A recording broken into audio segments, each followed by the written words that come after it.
ปูเน่าเม็ดปูเน่าเม็ดปูเน่า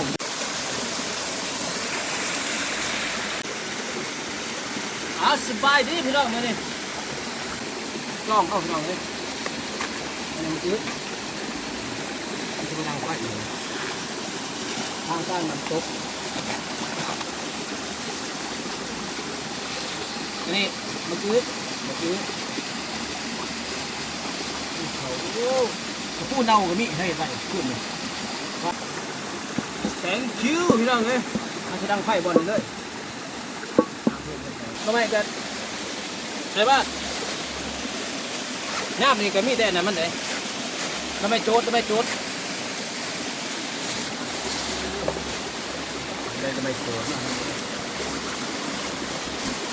เขาได้แกงอยู่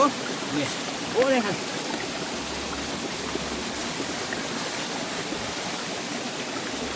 น้ำตกเย็น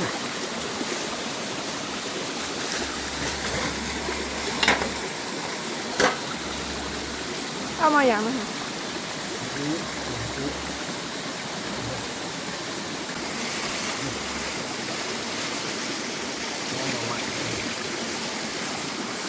มาพอได้แกงอยู่นี่หน้านั่นก็บดน้ำได้น้ำหน้าหน้าเลยน้องเลยพอได้แกง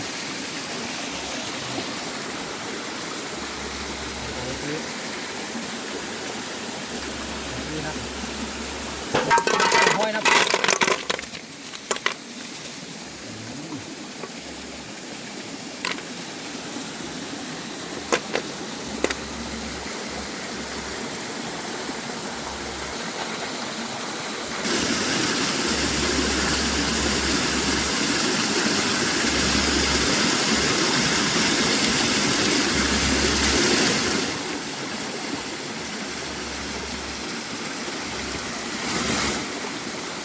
สามารถลองใหม่ก่อ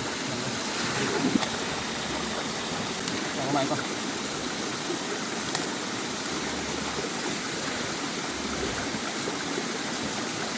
เอาเสียขับเอา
ขากลัวตัวไหนอีกอะฮะ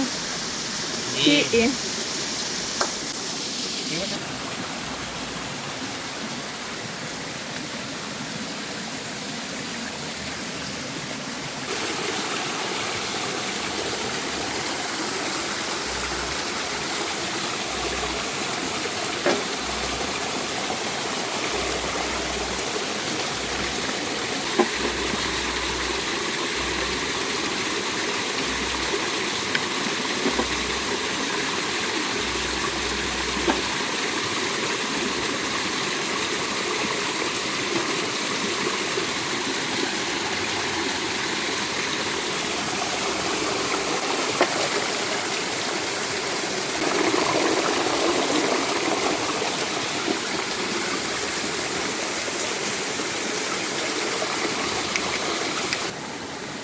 เนาะแกงได้บ่เนี่ยเอา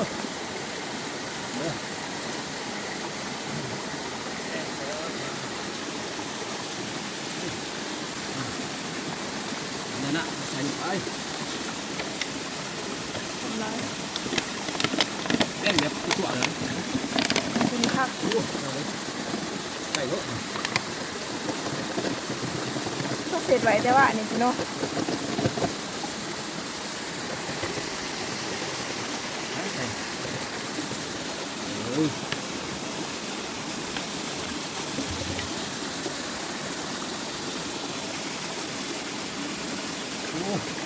น้ำมันใหม่ทุกเอง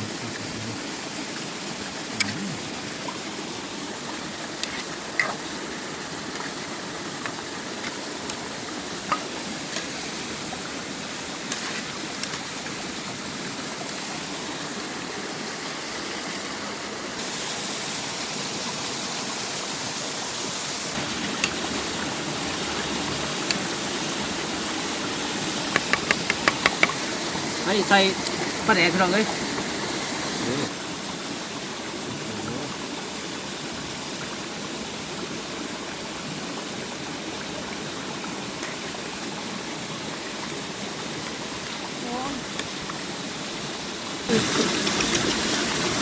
แซ่บมากเลยถั่วเลยเอาถั่วใส่กระเบื้อง มีพวกแกงหน่อยจะได้กับคุณครูค่ะ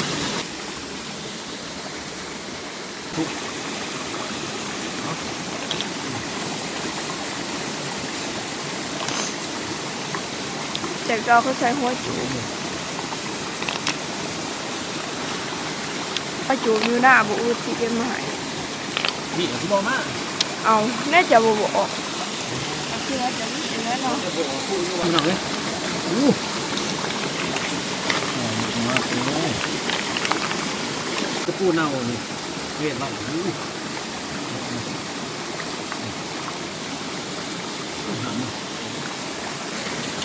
ปูเน่าปูเน่าเนี่ยปูเน่าปูเน่าโอ้ตัวเลยพี่นิดไอ้หมอเลยหมอเลย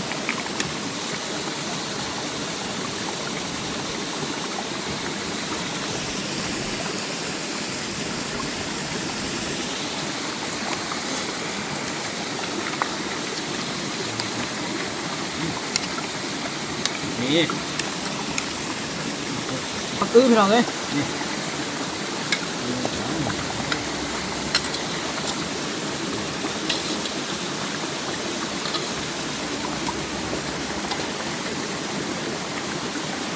บอกคำไทยเป็นคนนี่น่ากินมากจ้า โอ้พี่นิดหล่นหมอเลยประมาณ10 นาทีลุกโอ้บนหม้อเลยครับ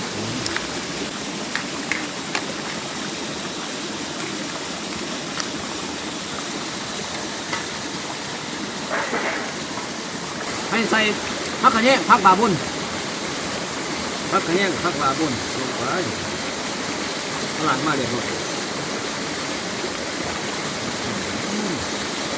ใส่พวกนี้ครับนี่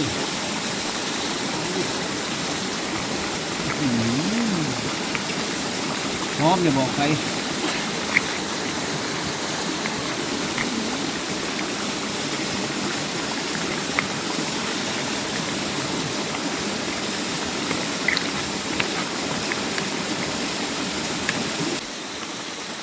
น่าแซ่บหลาย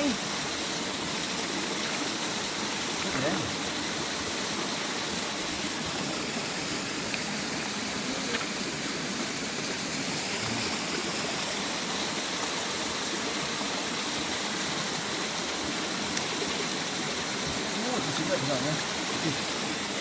ขาดถูก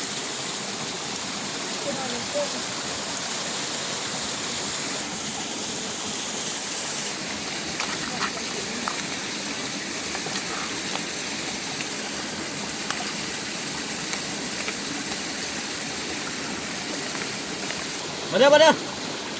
ดี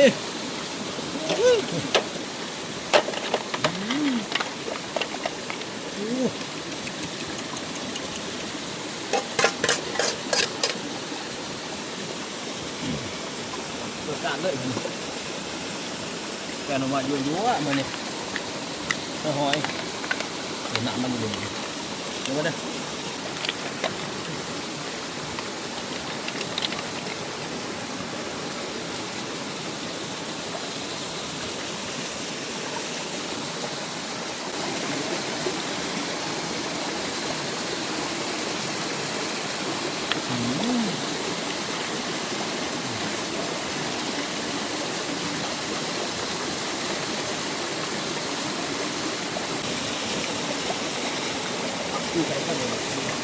บ้านนี่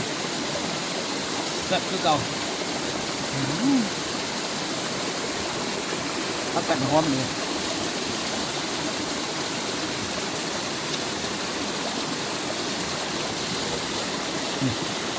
ต้นหนักมันก็ต้องขับ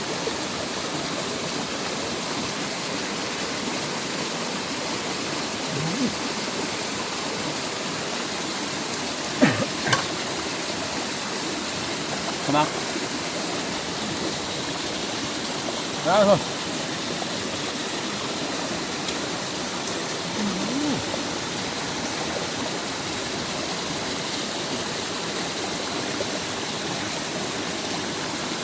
thôi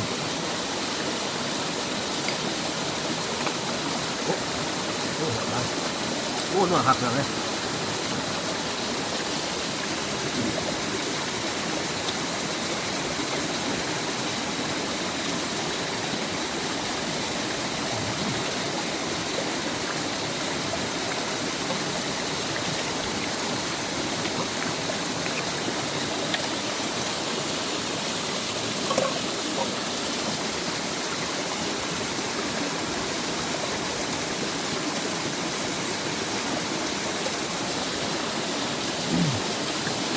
đó thôi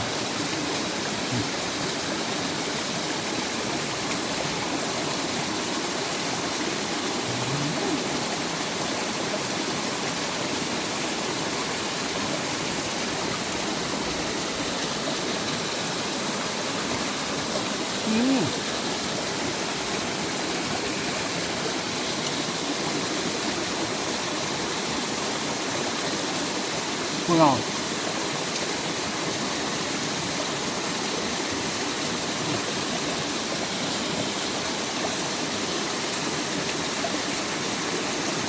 Mặc gương rằng đấy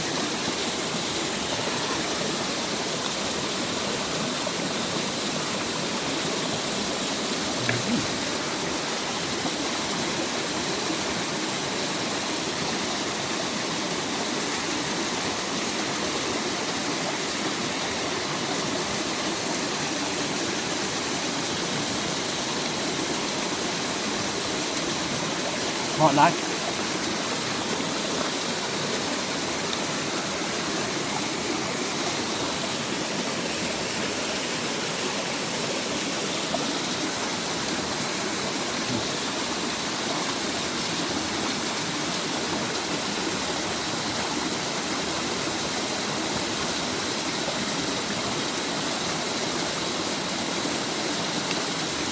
Cái ngon lắm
Chị hẹn của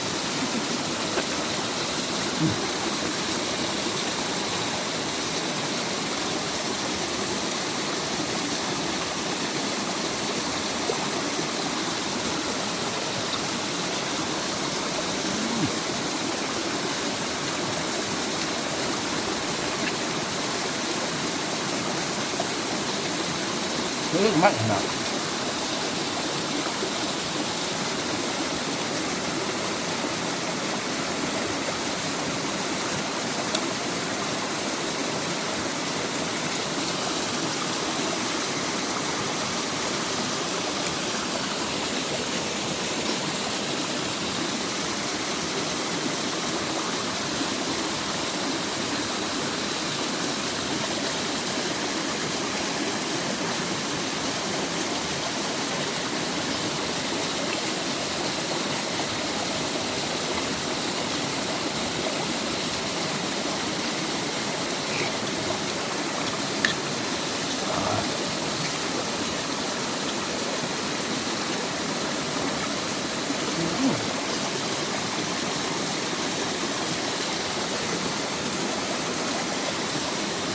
แกะต้องหัวต้องเผ็ด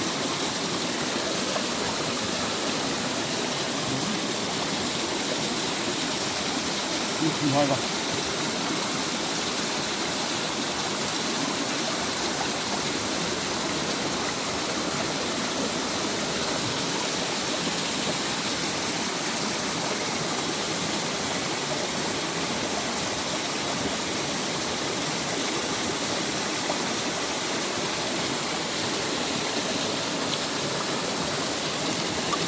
ถ้าบาบน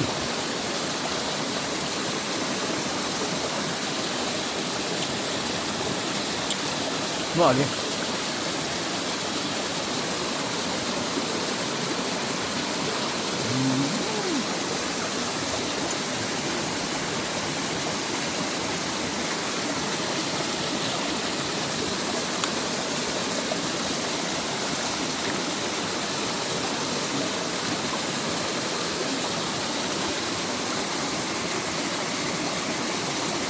แซ่บนี่หยอดแบบ